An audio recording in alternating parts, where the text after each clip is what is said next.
선포하며 예루살렘에 공포하여 이르기를 이 땅에서 나팔을 불라하며 또 크게 외쳐 이르기를 너희는 모이라 우리가 견고한 성으로 들어가자 하고 시온을 향하여 깃발을 세우라 도피하라 지체하지 말라 내가 북방에서 큰 재난과 큰 멸망을 가져오리라. 사자가 그 수풀에서 올라왔으며 나라들을 멸하는 자가 나와왔으되 내 땅을 황폐하게 하려고 이미 그의 처소를 떠났은즉 내 성읍들이 황폐하여 주민이 없게 되리니 이로 말미암아 너희는 굵은 배를 두르고 애곡하라. 이는 여호와의 맹렬한 노가 아직 너희에게서 돌이키지 아니하였습니다.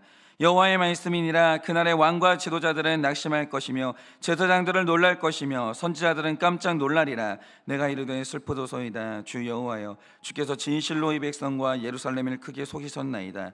이르시기를 너희에게 평강이 있으리라 하시더니 칼이 생명에 이르렀나이다.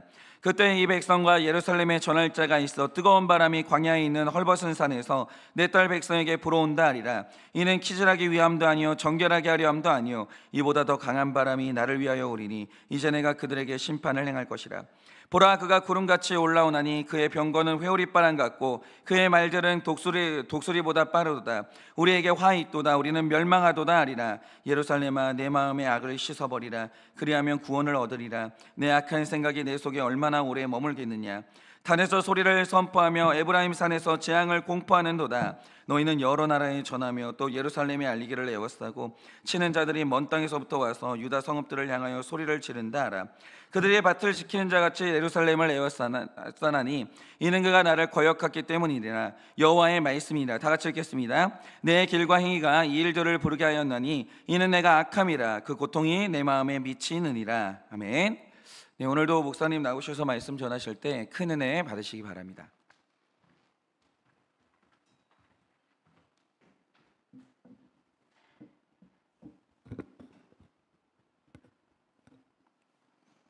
네, 우리가 역사를 살펴보고 또 지금도 역사를 살아가고 있는 우리들이요, 이제 계속해서 겪게 되는 일들, 또 경험하게 되는 일들을 있죠. 그런 일들이 있죠. 그게 어떤 거냐면 누군가는 사과를 해야 하고 또 누군가는 사과를 받는 그런 일들이 계속해서 일어나고 있어요. 용서를 하거나 끝까지 용서를 안 하는 경우도 종종 있기도 하죠. 그런 이야기들이 역사 속에서도 계속해서 많이 있는데요. 그 수많은 이야기 중에 하나로 유럽의 현대사를 보면 이런 내용이 있어요. 1940년에 나치 독일이 프랑스를 침공해서 이제 점령을 하게 됩니다. 근데 이때 프랑스가 두 부분으로 이제 나뉘게 되는데요. 먼저 독일이 완전히 점령을 모두 다 끝낸 그 부분, 거기가 프랑스 북부가 있었고요. 또 다른 하나는 독일에서 도망쳐 나와서 프랑스 남부에 있는 비시라는 도시를 중심으로 형성된 프랑스 임시정부가 있었어요. 이렇게 세워진 그 정부와 지역을 비시 프랑스라고 하는데요. 이 비시 프랑스는 나라의 정체성과 명맥을 이어가기 위해서 독일이 이곳까지는, 그래도 여기까지는 점령하지를 않길 바라면서 나치 정부와 협력 관계를 맺게 됩니다. 이렇게 북부 프랑스와 비시 프랑스 모두 독일의 영향을 크게 받을 수밖에 없었어요. 근데 하지만 이 두 프랑스의 차이점이 분명히 있죠. 뭐냐? 북부 프랑스는 말 그대로 점령을 당하면서 나치의 명령을 그대로 수용할 수밖에 없었습니다. 그런데 반면에 남부 프랑스, 그러니까 비시 프랑스에서는요, 생존을 위해 나치 정부와 자발적인 협력 관계를 맺었었던 겁니다. 그런데 여기서 문제가 생기는 게 바로 이겁니다. 프랑스의 국유철도 역사가 아주 오래되었는데요. 이때 당시부터 프랑스에는 이미 철도라는 게 있었어요. 그리고 이 프랑스의 국유철도는 북부 프랑스에서 내려오는 나치의 명령과 남부 프랑스에 있는 비시 정권의 명령을 함께 수행했어야 되는데요. 이때 나치의 점령지에서나 비시 프랑스의 정권에서나 모두 나치가 원하는 물자나 사람을 이송하는 역할을 했었습니다. 그런데 이 기차를 통해서 이동시키던 것들 중에서는요, 나치가 유태인들을 삭살하기 위해서 7만 6천여 명이나 이송을 하게 되는데요. 이 프랑스의 국유 철동을 통해서 이제 이송이 된 거예요. 그래서 이제 전쟁이 끝난 뒤에 나치에게 학살당한 유대인들 입장에서는 비시 프랑스의 정통성을 이어받은 지금의 프랑스 정부도 나치가 유태인들을 학살할 때 자발적으로 도왔다라고 보는 거예요. 그리고 프랑스 국유철도에게 사과와 배상을 요구했었죠. 그런데 프랑스 정부와 국유철도 입장에서는 자신들도 나치의 명령 때문에 어쩔 수 없다고 계속해서 주장해왔고, 이런 상황들이 계속해서 대립관계로 있다가 결국에는 국제적인 여론까지 굉장히 안 좋아지게 됩니다. 그래서 1940년대에 있었던 이 일을 2010년에 와서 드디어 처음으로 공식적인 사과를 했습니다. 그런데 이 공식 사과조차도 논란이 생겨버려요. 나치 정부로 인해서 어쩔 수 없는 상황이었다고 말을 하면서 사과와 배상은 하겠대요. 그러니까 어쩔 수 없었다. 그래도 미안해. 이런 식으로 얘기를 하는 거예요. 여러분들은 한번 이렇게 들어보세요. 이 말을 들었을 때 이게 어감상 진정성 있는 사과로 받아들여지기가 굉장히 좀 어렵죠. 오랜 기간 동안 자신들의 책임을 회피하다가 뒤늦게 책임을 인정하고 사과도 하는데, 그런데 어쩔 수 없었다라는 말이 계속해서 나오는 거예요.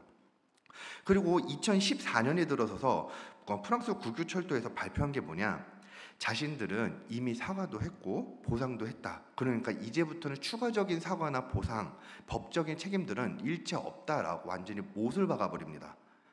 그러니까 용서를 할지 말지 그 결정을 할 수 있는 주체인 피해자들과 피해자의 가족들의 입장은 전혀 고려하지 않고요, 고의적이든 자의적이든 학살을 도왔던 정부가 우리는 여기까지만 사과할게, 이 이상은 없어, 이렇게 딱 잘라서 말해버리는 거예요. 그래서 지금까지도 수많은 사람들이 프랑스 정부와 프랑스 국유철도를 많이 비판하고 있고 논란이 사라지지 않고 있는 겁니다. 그런데 여러분, 여기서 중요하게 봐야 될 게 바로 이거예요. 프랑스 정부가요, 사과를 했어요. 그런데 사과의 방법이나 사과의 횟수도 일방적으로 프랑스 정부가 정해버리고 선을 그어버리는 겁니다. 이게 자의적이었냐, 어쩔 수 없이 자신들로 억지로 할 수밖에 없었던 것이냐.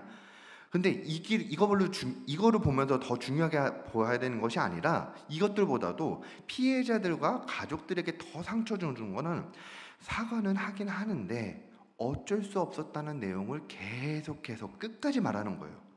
그리고 그럼에도 불구하고 나는 사과했고 나는 여기까지만 할 거야, 이런 오만한 태도를 보이는 겁니다. 이제 그만하면 됐어, 이제 충분히 사과 받았고 그 마음도 받았어, 이렇게 말하는 건요, 피의자가 아니라 가해자가 아니라 피해자인 상처받은 사람들이 해야 하는 거예요. 그렇게 용서할 수 있고 말할 수 있는 거는 피해자가 말할 수 있는 것인데, 오히려 지금 가해자가 이런 말을 하고 있는 겁니다. 여러분들은 이 이야기를 듣고서 어떤 생각이 드시나요? 그러니까 사과를 하고 용서를 구하긴 구하는데 아무리 생각해도 이상하지 않나요? 여기에는 너무 길어지기 때문에 차마 설명하지 못했었던 외교적인 문제와 경제적인 이유도 이제 얽혀 있습니다. 이런 복잡한 상황이 있지만 그럼에도 불구하고 분명한 것은 사과하고 용서를 해야 되는 그 주체가 바뀐 것처럼 보이죠. 우리가 하나님 앞에서 죄를 지을 때마다 회개를 해야 할 때, 그때도 똑같이 이와 같은 논리가 적용이 되는 겁니다. 우리가 회개를 할 때에도 회개의 방법과 죄를 지은 우리가 그 회개의 용서가 되었다 아니다 그걸 판단하는 게 아니라, 그걸 우리가 정하는 게 아니라 용서를 해야 하는 하나님이 원하시는 것으로 따라가야겠죠. 그러면 하나님은 우리가 회개를 할 때 어떤 심정과 어떤 방법을 원하시는지 오늘 말씀을 통해서 함께 보고자 합니다. 먼저 오늘 말씀은 이런 내용이에요. 너희는 이제 곧 바벨론으로부터 함락을 당할 것인데 그때 너희는 다른 거 하지 말고 회개해. 너희는 회개해야 돼. 이렇게 하나님께서 말씀하고 계시고 또 회개를 계속해서 촉구하고 계십니다. 그런데 하나님이 회개를 어떤 식으로 하라고 하시냐? 오늘 말씀 4장 8절입니다. 이로 말미암아 너희는 굵은 배를 두르고 애곡하라. 이는 여호와의 맹렬한 노가 아직 너희에게서 돌이키지 아니하였음이라. 여기서 하나님이 회개를 어떻게 하라고 하시냐면요, 애곡하라 라고 말씀하셔요.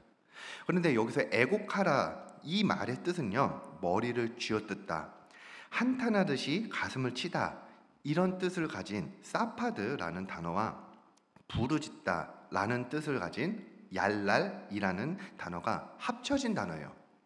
그래서 이 애곡하다라고 해석된 이 원어를 직역해서 다시 한번 해석을 하면요, 머리를 쥐어뜯고 가슴을 치면서 울부짖어라, 이렇게 표현할 수 있습니다.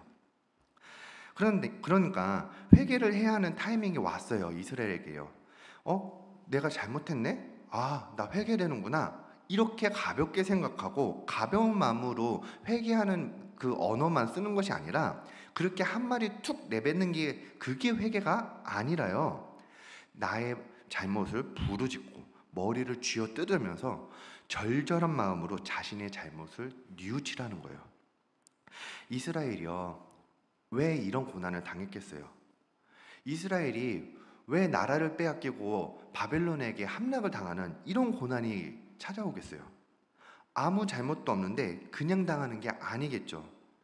그동안 하나님을 배신하고 우방신을 믿으면서 실컷 죄 지으면서 살았고요, 그 삶의 결론이 바로 이 고난인 겁니다.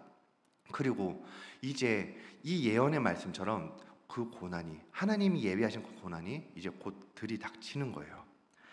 근데 이 고난이 바로 내 눈앞에 있으니까 후다닥 빨리 내 잘못을 인정하는 것에서 끝나는 건요, 하나님은 그걸 회개라고 보지 않으십니다. 내가 죄인입니다, 나의 잘못입니다, 이렇게 울부짖고 한탄하는 그런 마음으로 나아가라는 거예요. 여러분, 예를 들어서 누군가가 다른 사람에게 잘못을 했다고 하죠. 누군가에게 상처를 주었어요. 그러면 잘못을 한 사람은요, 내가 잘못했네, 나 인정할게. 근데 나의 잘못은 딱 요 정도까지만 잘못했으니까 나는 딱 요 정도까지만 사과할게. 그리고 내가 생각하기에는 나의 잘못은 딱 몇 번까지만 사과할 정도야. 그러니까 난 딱 그 횟수대로 딱 요 정도까지만 사과할게. 그리고 나는 충분히 회개하고 사과했어. 이런 태도라고 하면요, 여러분들, 이게 진짜 회개하고 미안한 마음을 가지고 있는 것 같나요? 이게 정말 회개하는 사람의 태도 같나요? 나의 잘못과 나의 가해가 인정되고 보인다고 하면요, 나의 죄가 보인다면요, 그러면 무릎이라도 꿇어야 되는 거예요. 죄인이 회개할 때 100% 죄인이라고 인정할 때 나오는 행동은 내 기준이나 내 자존심의 기준이 아니에요. 나 때문에 마음 상하고 피해를 입은 상대방의 기준에 맞춰서 용서해 줄 때까지 사과하는 겁니다. 이 정도면 충분하다, 이 정도면 충분히 사과했다, 이렇게 말할 수 있고 이렇게 판단할 수 있는 건 용서를 할 수 있는 대상이지, 죄를 짓고 용서를 구해야 하는 죄인의 주제를 그렇게 살고 있는 우리가 아니라는 겁니다. 여러분, 내가 해야 하는 회개의 방법은요, 그 기준은 내가 정하는 게 아니에요. 그 기준을 정할 수 있는 분은 오로지 딱 한 존재밖에 없습니다. 바로 하나님입니다. 하나님만이 이 기준을 정할 수가 있는 거예요. 그런데 그 기준을 정하실 수 있는 그 하나님이 우리에게 말씀하시는 게 뭐냐? 울부짖으라고 그렇게 말씀하십니다. 머리를 쥐어뜯으면서 자신의 잘못을 뉘우치라는 거예요.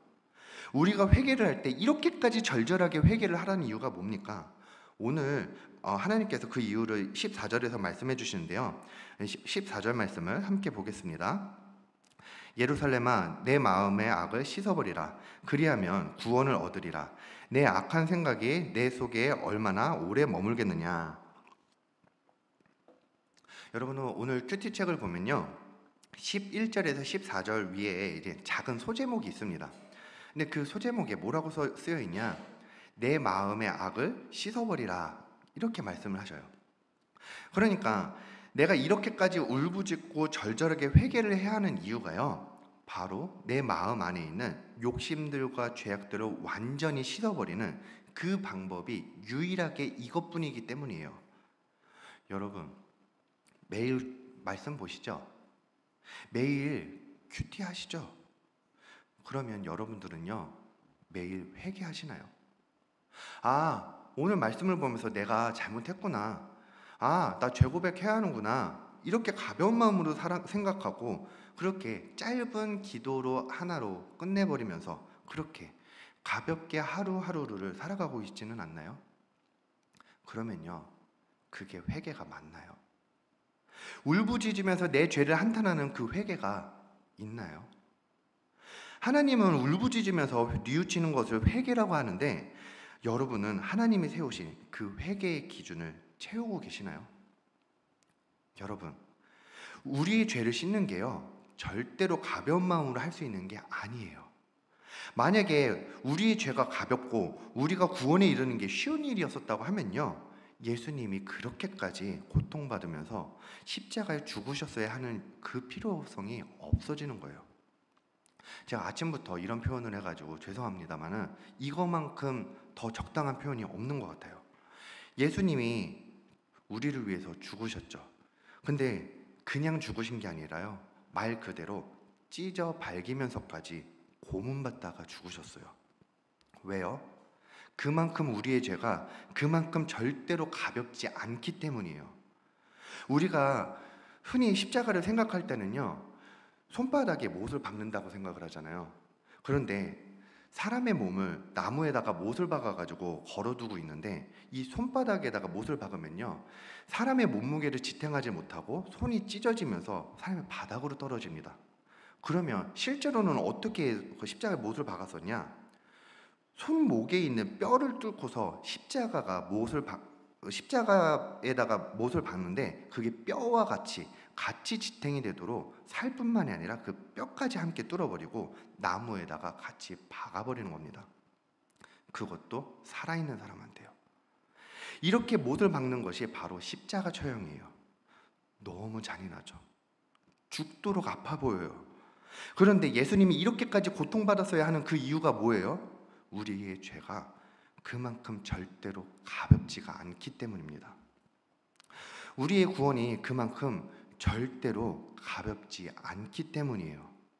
그런데 우리가요, 이렇게 귀한 희생과 사랑으로 구원을 받고 용서를 얻었는데요, 이게 너무 당연한 것처럼 날마다 짓는 내 죄를 너무 가볍게 여겨요. 신이라는 존재가 이렇게까지 잔인하게 고문받으면서 나를 살렸는데, 나는 이제 회개만 하면 살 수가 있는데, 우리는 그 회개의 의미를 너무 가볍게 여깁니다. 여러분, 회개하셔야 됩니다. 그런데 그 회개가요, 내 기준으로 내 죄는 이 정도면 회개가 이루어졌다고, 그렇게 기준을 나에게서 정하고 내 생각으로 정하면서 회개하는 것이 아니라 절절하게 회개하세요. 절절하게 부르짖으세요. 그 절절한 회개가 내 마음의 악을 씻어버리는 그 유일한 방법이라고 오늘 하나님이 말씀하신 겁니다. 이렇게 하나님이 정하신 방법으로 회개와 용서를 구하는 게 정말 쉽지 않죠. 그러니까 그거는 목사인 저도 마찬가지예요. 여러분들 목사라고 하면요, 매일 말씀을 봐야 하고 또 매일 기도해야 되고 매일 회개해야 되고 이렇게 살 것 같잖아요. 그래서 남들보다는 조금 더 회개가 쉬울 것 같은 그런 이미지일지도 모르겠어요. 그런데 저의 삶을 일단은 되돌아보면요, 설교 준비를 위해서 말씀 묵상과 기도 그리고 회개의 모양은 있어요. 그런데 하나님이 원하시는 그 회개를 제대로 하지 않고 내가 지은 죄를 내 마음대로 내 죄의 무게를 재단해버리고 잊어버리기까지 하는 그런 죄가 있더라고요.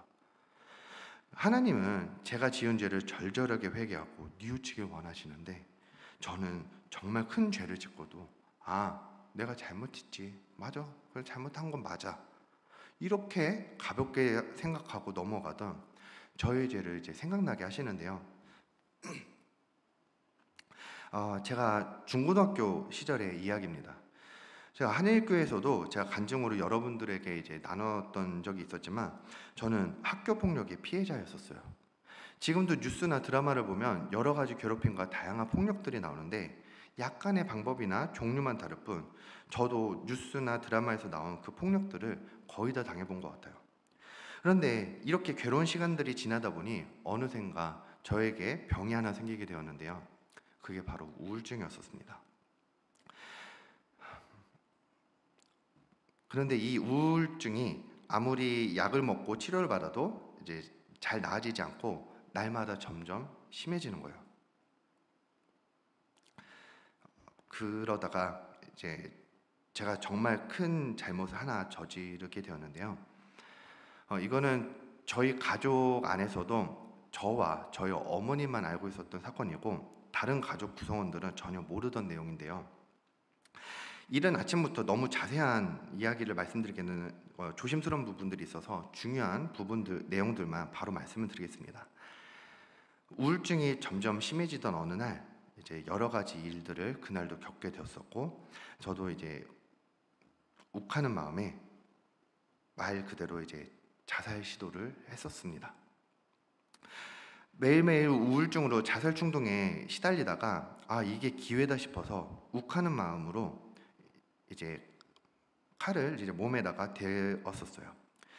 근데 저는 그 당시에도 제정신이 아닌 상황이었었는데, 그럼에도 스스로 목숨을 끊어내는 것이 무섭고 너무 고통스럽지 않을까 해서 많이 머뭇거리고 또 그렇게 그 많은 고민을 하다가 결국엔 시도를 하게 되었던 게 이제 기억이 나는데요.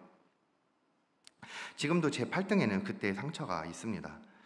근데 그 당시에 많은 피를 흘리고 왜 이렇게 추워지지? 라는 생각을 하다가 어느새 정신을 잃었고요. 그리고 정신을 차려보니 응급실이었고 제 어머니가 제 옆에 계시더라고요.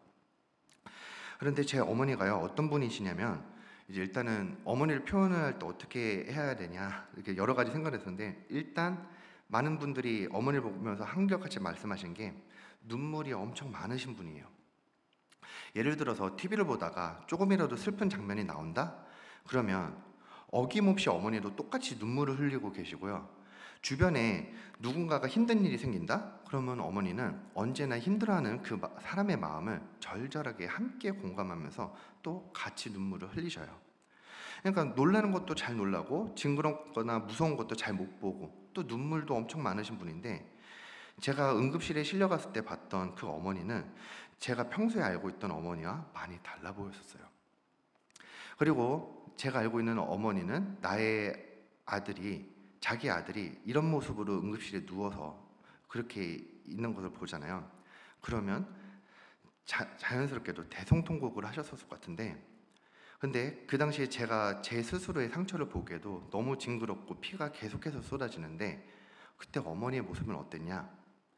눈물 한 방울 안 흘리시면서 눈을 부릅뜨고 이 모습을 놓치지 않겠다는 듯이 제 상처를 뚫어져라 노려보고 계시더라고요. 그래서 어머니가 화가 많이 나셨나? 이렇게 생각도 해봤지만 나중에 시간이 한참 흐르고 나중에서야 그 어머니의 그 행동이 이해가 되더라고요. 내 아들이 어느 날 응급실에 실려갔다고 해서 달려왔는데 그냥 다쳐서 온 것도 아니고 스스로 목숨을 끊으려다가 실패해서 왔대요. 얼마나 가슴이 무너지고 좌절이 되는 일이에요. 평소 같았으면 눈물을 펑펑 쏟아내겠는데 이게 너무 큰 상처가 되고 받아들여지지 않으니까 아들 팔에 남겨진 그 상처를 뚫어져라 보면서 눈물이 아닌 아들을 살리겠다는 다짐을 한 것 같아요. 그리고 제 기억으로는 그쯤부터 제가 밤에 잠들고 나면 어머니가 저 몰래 방에 들어와서 제 손을 붙잡고 매일매일 밤을 그렇게 펑펑 울면서 하나님께 부르짖고 매달렸던 게 기억이 납니다. 그리고 가족 그 누구에게도 아들이 이런 선택을 했다고 그렇게 말씀을 하시거나 본인의 신세를 한탄하는 게 아니라, 언제 아들이 또다시 이런 선택을 할지 모르는 그 아들을 이제는 하나님이 지켜달라고 그렇게 어머니는 저를 하나님께 맡기면서 매달리는 방법밖에 없으셨었어요. 그리고 이제 그쯤부터 이제 어머니도 이제 신앙이 많이 성장하게 된 것 같은데요. 근데 이거는 어머니 입장이고요. 근데 저는 저 스스로 이 사건을 어떻게 해석해야 되겠어요? 그 당시에 저는 내 마음이 너무 힘들다고, 내가 잘못된 결정을 했고 어머니의 마음도 아프겠지만 그래도 나는 내가 제일 힘들어. 나는 세상에서 내가 제일 불쌍하고 힘든 사람이야. 나는 우울증인 사람이야. 이렇게 자기 연민에 완전히 빠져 있었어요. 그리고 내가 잘못은 했고 회개도 해야겠지만 그래도 내가 제일 힘든 사람이니까 내가 회개하는 것보다 나는 내가 살아야겠으니까 누군가가 나 좀 위로해줘. 이런 생각만을 가지고 있었어요.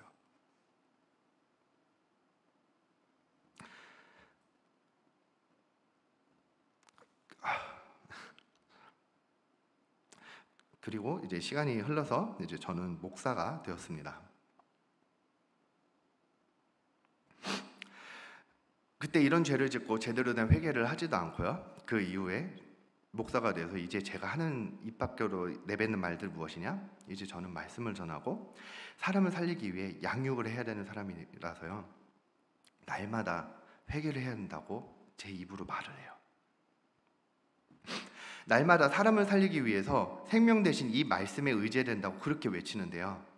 그런데 오늘 말씀을 보니 이미 예전에 충분히 회개했다고, 그렇게 하나님이 아니라 내 기준과 내 마음으로 생각하고 내가 지은 죄를 전혀 울부짖으면서 회개하지도 않는 그 죄를 생각나게 하시더라고요. 제가요, 강단에 서가지고 하는 말이 하나님이 생명입니다. 하나님을 붙잡아야 우리는 살 수 있습니다. 회개해야 합니다. 죄 고백해야 합니다. 이렇게 날마다 말을 하는데요.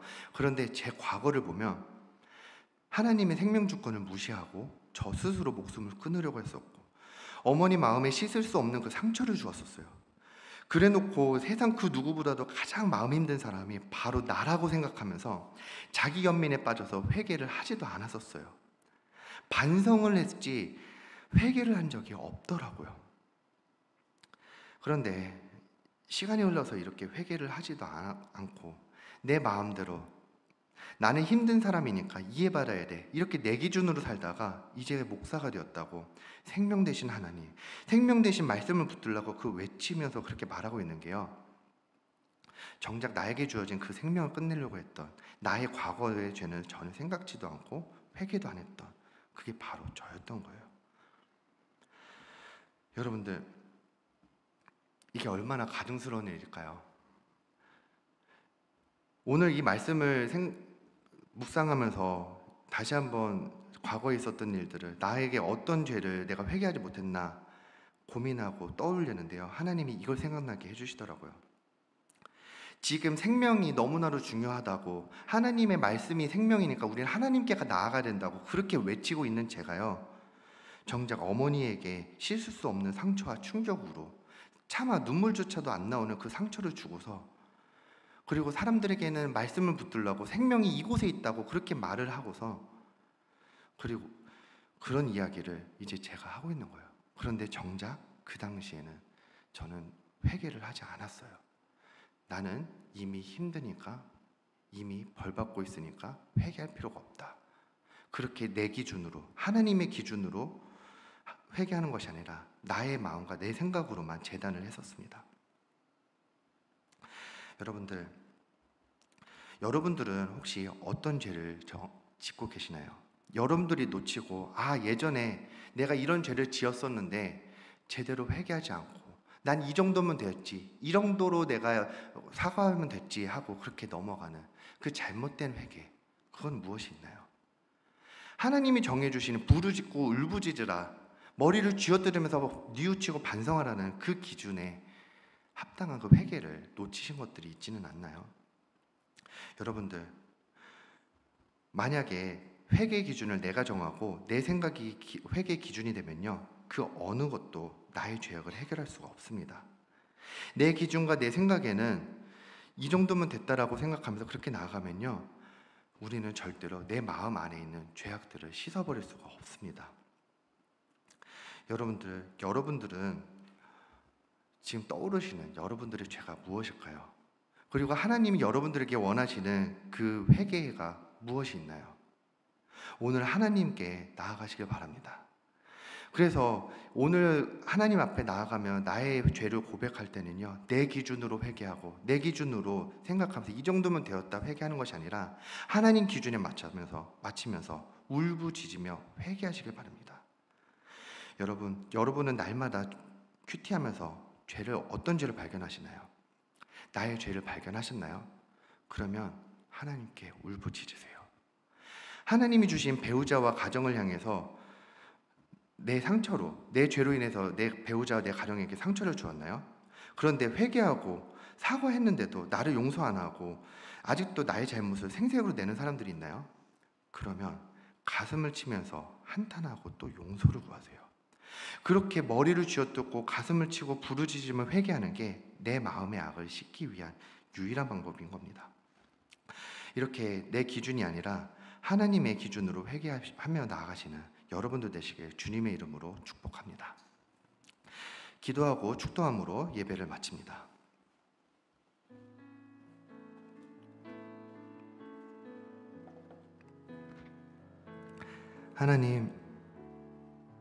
하나님은 오늘 말씀을 통해서 우리에게 회개를 할 때 내 기준으로 죄를 지은 사람이 이 정도면 회개를 하였다. 내 회개는 딱 요 정도까지면 충분하다. 그렇게 재단하고 생각하면 아니 되고, 하나님이 말씀하시는 회개는 울부짖고 머리를 쥐어뜯으면서 반성하고 뉘우치라는 말씀을 하십니다. 그런데 나의 모습은 어땠습니까? 나의 모습은 과거에 큰 죄를 잘못을 저지르고 가족과 부모님과 주변 사람들에게 씻을 수 없는 상처를 주었음에도 불구하고, 그래도 내 죄가 내가 지었던 죄보다 내 마음이 더 힘들고 나는 더 위로받고 싶고 내 마음이 더 괴롭다고 그렇게 자기 위안과 자기 연민으로만 빠져나가면서 회개조차도 하지 않는 그런 모습으로 나갔었습니다. 그래 놓고서 나는 이미 힘들었으니까 회개가 된 것이라고, 하나님께 용서받았을 것이라고 그렇게 자부하면서 잘못된 생각으로 살아왔었습니다. 하나님, 너무너무 잘못했습니다. 그동안 내가 회개하지 않았던 그 수많은 것들이 내 기준으로만 판단하고 내 기준으로만 하나님께 회개하지 않았었습니다. 하나님, 아버지 앞에서 울부짖으면서 내 마음의 악을 씻어버리고 아버지 앞에 나아가는 저희가 될 수 있도록 아버지께서 함께하여 주시옵소서. 지금은 우리 주 예수 그리스도의 은혜와 하나님 아버지의 그 크신 사랑과 성령님의 위로하시고 교통하여 주시는 그 역사하심이 사랑하는 모든 성도들의 머리 위에 지금으로부터 영원 무궁토록 함께 있을지어다.